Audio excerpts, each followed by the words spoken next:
नमस्कार दोस्तों, स्वागत है आपका हमारे YouTube चैनल पर जिसका नाम है परीक्षिता एकेडमी।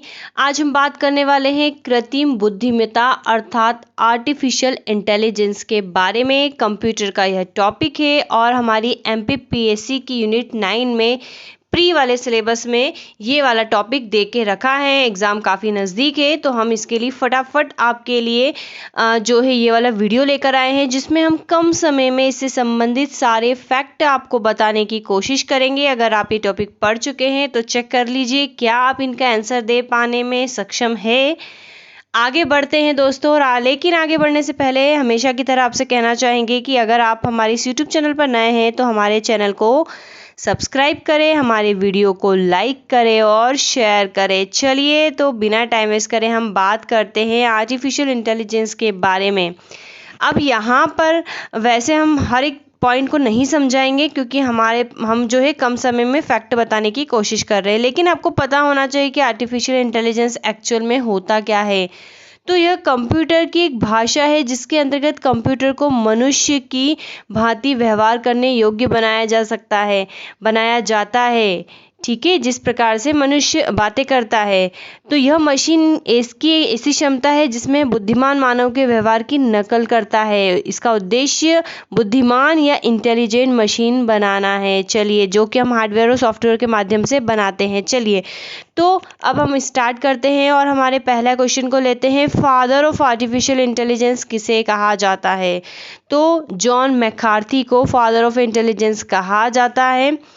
नेक्स्ट क्वेश्चन है ट्यूरिंग टेस्ट क्या है? तो यह एलन ट्यूरिंग द्वारा 1950 में दिया गया था जिसमें कि आर्टिफिशियल इंटेलिजेंस की योग्यता को जो है मापा जाता है ट्यूरिंग टेस्ट में।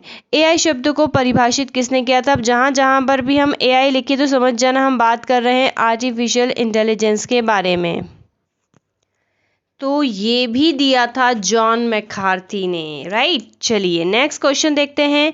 5th जनरेशन नामक योजना कब लाई गई थी? तो ये जापान की योजना है और 1981 में ये योजना जो है आई थी। काफ़ी इम्पॉर्टेंट है। LV क्या है? तो LV जो है ब्रिटेन ने एक प्रोजेक्ट लॉन्च किया था। अब सिंपल सी बात है, आर्टिफिशियल इंटेलिजेंस से ही ये रिलेटेड है। एस्प्रिट क्या है? तो ये जो यूरोपियन यूनियन है उसने प्रोजेक्ट लॉन्च किया था। डीप ब्लू क्या है? तो काफ़ी इंपॉर्टेंट क्वेश्चन है डीप ब्लू। अगर हम डीप ब्लू की बात करें तो जो IBM जो कंपनी है इसके द्वारा बनाया गया यह एक शतरंज कंप्यूटर है। अभी किसका टेस्ट भी किया और उस समय के जो तत्कालीन विजेता रहे थे गैरी कास्पारोव, उसको इसने 6 सेटों के खेल में हराया। तो यहाँ पर ये इसकी इंटेलिजेंसी को साबित कर रहा है कि हमारे चले गए कदम पे जो मशीन है वो क्या सोचती है। ठीक है, यही तो आर्टिफिशियल इंटेलिजेंसी है।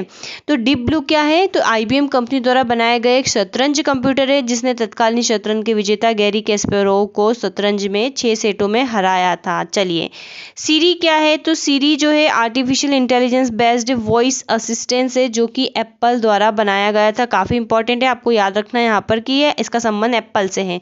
सोफिया की अगर हम बात करें तो ये एक हाफ ह्यूमनॉइड रोबोट है। Half humanoid robot that mean कि यह जो है मनुष्य के समान जो है रोबोट है। इसका जो स्ट्रक्चर है, बाहरी स्ट्रक्चर इस प्रकार से डिज़ाइन किया जाता है कि ऐसा लगता है कि ये मनुष्य है। ठीक है, लेकिन हाफ है। और इसको जो है हैंसन रोबोटिक्स कंपनी के डेविड हैंसन ने, ये याद रखना काफ़ी इंपॉर्टेंट फैक्ट है, हैंसन रोबोटिक्स कंपनी के डॉक्टर डेविड हैंसन ने 2016 में हांगकांग में इसको बनाया था। और जब ये बनाया तो इसका जो शक्ल है इसको एक हॉलीवुड अभिनेत्री ऑड्री हेपबर्न का इसको जो है ऑड्री हेपबर्न की इसको शक्ल दी गई है और इसे 2017 में काफ़ी लोकप्रिय हुआ ये। तो इसे 25 अक्टूबर 2017 में सऊदी अरब की नागरिकता दी गई है एक नागरिक की तरह। और भारत में भी इसे 2017 के मुंबई टेक फेस्ट में प्रदर्शित किया गया था। काफ़ी क्वेश्चंस बनने की यहाँ से संभावना है, तो याद रखिएगा हांगकांग सोफिया को बनाया था हांगकांग ने और सऊदी अरब ने इसको यह नागरिकता दी थी। चलिए नेक्स्ट है रोबोकॉप क्या है? तो विश्व का पहला रोबोट पुलिस अधिकारी है जिसे दुबई पुलिस में शामिल किया गया है। ठीक है, रोबोकॉप सेम रोबोट क्या है? तो यह न्यूजीलैंड का रोबोट है जो जिसे विश्व का प्रथम रोबोट नेता माना गया है। नेक्स्ट है प्रोजेक्ट ब्रेनवेव क्या है? तो माइक्रोसॉफ्ट ने रियल टाइम आर्टिफिशियल इंटेलिजेंस हेतु प्रोजेक्ट ब्रेनवेव नामक एक डीप लर्निंग गतिवर्धन प्लेटफॉर्म लॉन्च किया है जो कि FPGA अवसंरचना पर आधारित है, अर्थात फील्ड प्रोग्रामेबल गेट अरे पर आधारित है। चलिए नेक्स्ट है अलेक्सा क्या है? तो ये अमेजन द्वारा launch AI based virtually voice assistance है। बिक्सबी की हम बात करें, बिक्सबाई की हम बात करें तो ये सैमसंग द्वारा लॉन्च जो है AI based virtual voice assistant है। तो यहाँ पर ये चीज़ें याद रखना है। अलेक्सा अमेजन द्वारा है, बिक्सबाई सैमसंग द्वारा है और सीरी जो है एप्पल द्वारा है। गूगल डीप माइंड क्या है? गूगल डीप माइंड की बात करें तो आज की तारीख में अमेरिकी कंपनी है, बट जब इसका फाउंडेशन रखा गया था तो ये एक ब्रिटिश कंपनी थी। ठीक है, एक ब्रिटिश कंपनी थी जिसे 2010 में स्थापित किया गया था। उसका मुख्यालय लंदन में था, लेकिन 2014 में इसे अमेरिकी कंपनी गूगल ने खरीद लिया, इसीलिए जब से इसका नाम पड़ गया गूगल डीप माइंड। अर्थात अगर डीप माइंड होता तो ब्रिटिश कंपनी थी, लेकिन गूगल डीप माइंड है तो ये आज की तारीख में एक अमेरिकी कंपनी है। और डीप ब्लू से इसको जो है रिलेट मत करना, डीप ब्लू हमारा कंप्यूटर था। ठीक है, चलिए नेक्स्ट देखते हैं। तो अल्फागो क्या है? तो गूगल डीप माइंड ने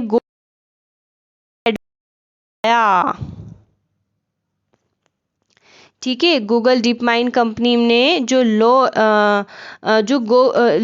के खिलाड़ी ली सैडोल को हराया। ठीक है, गूगल डीप माइंड ने, तो ये अल्फागो उसी का जो है कंप्यूटर है। अल्फागो 2016 में लॉन्च हुआ था, गूगल डीप माइंड ने इसे जो है बनाया था। चलिए नेक्स्ट, गूगल नेस्ट क्या है? तो यह स्मार्ट घरेलू उत्पादकों की एक श्रृंखला है। The matrix, terminator, blade runner क्या है? तो ये आर्टिफिशियल इंटेलिजेंस बेस्ड जो है फिल्में हैं।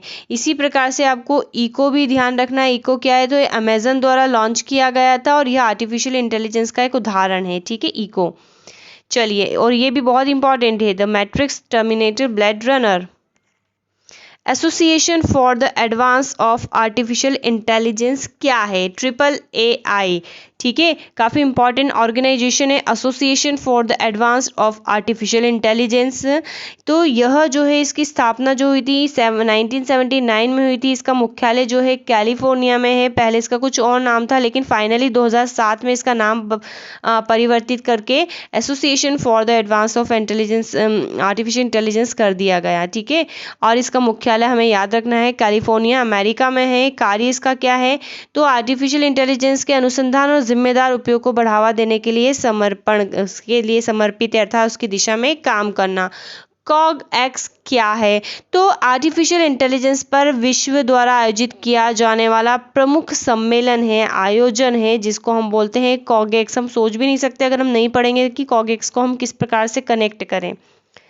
चलिए, अब भारत में आर्टिफिशियल इंटेलिजेंस की हम बात करें तो नेशनल आर्टिफिशियल इंटेलिजेंस प्रोग्राम का क्रियान्वयन कौन करता है? ठीक है, नेशनल अर्थात राष्ट्रीय कृत्रिम बुद्धिमत्ता कार्यक्रम किसके द्वारा लॉन्च किया गया? तो ये जो है नीति आयोग के द्वारा लॉन्च किया गया। 2018-19 के बजट में प्रावधान किया गया था कि केंद्र सरकार का थिंक टैंक नीति आयोग राष्ट्रीय कृत्रिम बुद्धिमत्ता कार्यक्रम का क्रियान्वयन करेगा। चलिए नेक्स्ट है हारमोनियम। इसके बाद हम आगे बढ़ते हैं, इसके पहले एक बात और आपको बताना चाहेंगे, काफ़ी इंपॉर्टेंट पॉइंट है, हमने शायद यहाँ पर कवर नहीं किया है। रेस 2020 क्या है? रेस का हम फुल फॉर्म है responsible artificial intelligence for social empowerment. That mean सामाजिक सशक्तिकरण के लिए उत्तरदायी जो आर्टिफिशियल इंटेलिजेंस शिखर सम्मेलन है 2020 का आयोजन किया गया था नई दिल्ली में। और ये भी एक AI बेस्ड प्रोग्राम है। चलिए नेक्स्ट क्वेश्चन की तरफ आगे बढ़ते हैं, बात करते हैं हारमोनीजियर इंडिया में हाल ही में किसने निवेश किया है? तो AI बेस्ड कंपनी है हारमोनीजियर, और इसमें हाल ही में पूर्व क्रिकेटर कपिल देव ने निवेश किया है। 2020 को कृत्रिम बुद्धिमत्ता वर्ष किसने घोषित किया है? तो ये करा है तेलंगाना द्वारा। और AI में BTech शुरू करने वाला देश का पहला जो संस्थान कौन बना है? तो बना है IIT हैदराबाद। एआई मतलब हम बात कर रहे हैं आर्टिफिशियल इंटेलिजेंस की, तो जहाँ पर भी एआई है तो उसको हम आर्टिफिशियल इंटेलिजेंस समझें। एआई पावर्ड चैटबॉट का उपयोग करने वाला पहला टीवी कार्यक्रम कौन सा है? तो इसका नाम है मैं कुछ भी कर सकती हूँ, राइट, मैं कुछ भी कर सकती हूँ। चलिए नेक्स्ट है एआई फॉर ऑल क्या है? तो यह भारत की रणनीति है, ठीक है, भारत की रणनीतिक जो प्रोग्राम है उसका नाम है एआई फॉर ऑल। जीपीएआई क्या है? तो जीपीएआई को समझने से पहले सबसे पहले हमें इसका जो है फुल फॉर्म समझना होगा। तो जी मीन्स ग्लोबल, पी मीन्स है पार्टनरशिप ऑन आर्टिफिशियल इंटेलिजेंस।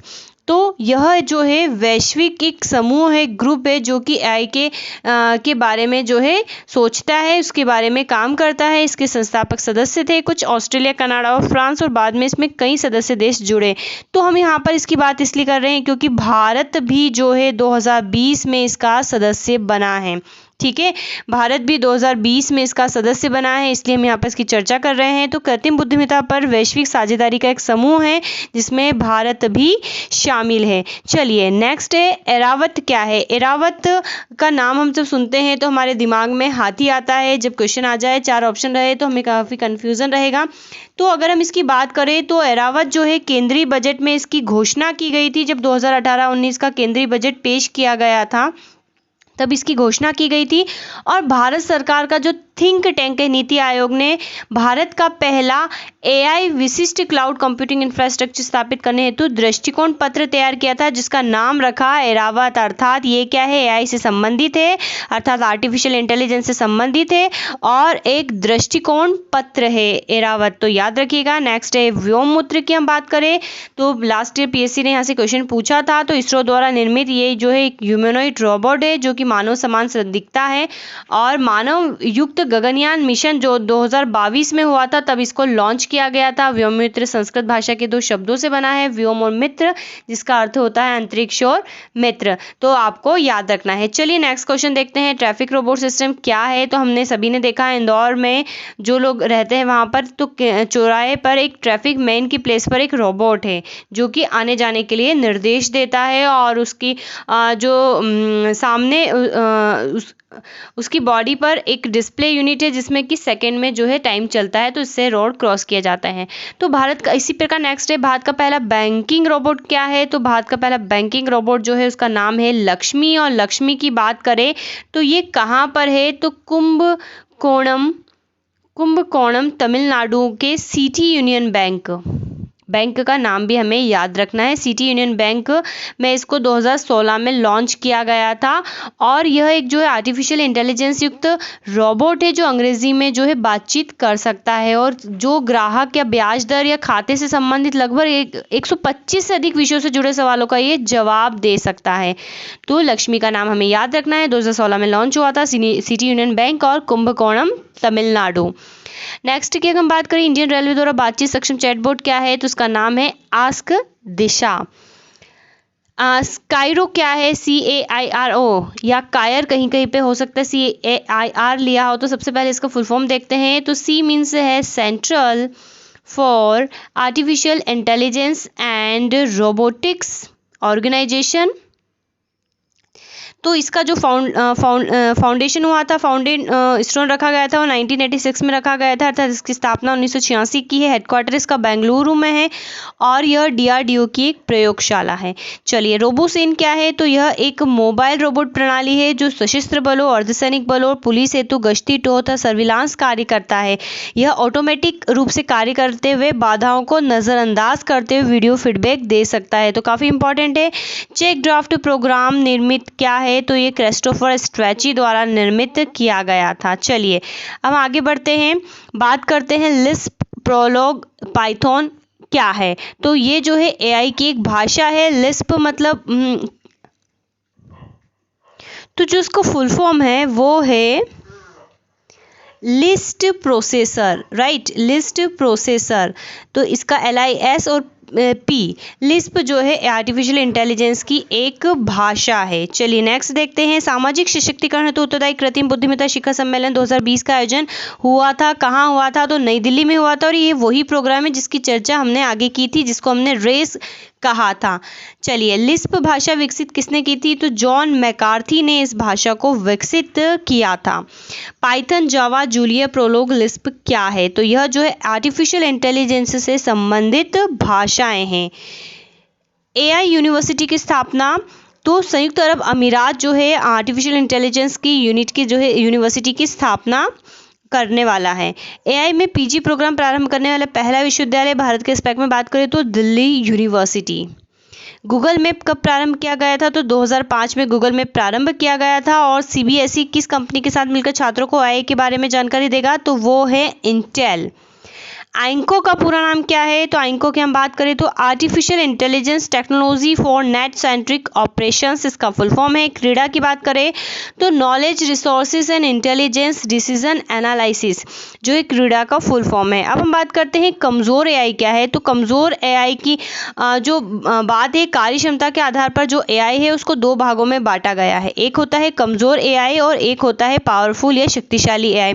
तो कमज़ोर एआई ऐसे होता है जिसमें कि इस प्रकार से तैयार करते हैं कि केवल वो एक ही टास्क को कंप्लीट कर सके, जैसे कि एप्पल का सिरी और गूगल का वॉइस सिस्टम। और शक्तिशाली एआई क्या होता है? तो ये सामान्यकृत मनुष्य की बुद्धिमत्ता होती है जिससे कि समय आने पर कोई भी मुश्किल टास्क कर सकता है। अर्थात ये जो है साधारण टास्क करता है, अर्थात ये एक टास्क करता है और ये जो होता है कई टास्क कर सकता है। तो कमज़ोर एआई की हम बात करें तो यह केवल एक टास्क करते हैं और उसका एग्जाम्पल है सिरी। सिरी की चर्चा हम आगे कर चुके हैं। अब हम प्रमुख भारत के स्टार्टअप्स देख लेते हैं। तो एक्टिव एआई किससे संबंधित है? तो बैंकिंग सेवाओं से संबंधित है। आइंद्रा सिस्टम क्या है? तो लोगों तथा वस्तुओं की पहचान करने वाले उपकरणों पर कार्य करता है। आर्टिफिशियल डीप लर्निंग जो है स्टार्टअप का नाम है। आर्टिसैटिक डेटा लैब्स की हम बात करें तो ये निगलने योग्य कंप्यूटिंग है। ठीक है, तो इसको थोड़ा सा यहाँ पर निगलने योग्य कर लेते हैं। तो निगलने योग्य कंप्यूटिंग जिनका उपयोग एक कैप्सूल के अंदर बहुत छोटे ऐसे रोबोट बनाने हेतु होगा जिससे शरीर को डाटा प्राप्त करने हेतु निगला जा सकता है।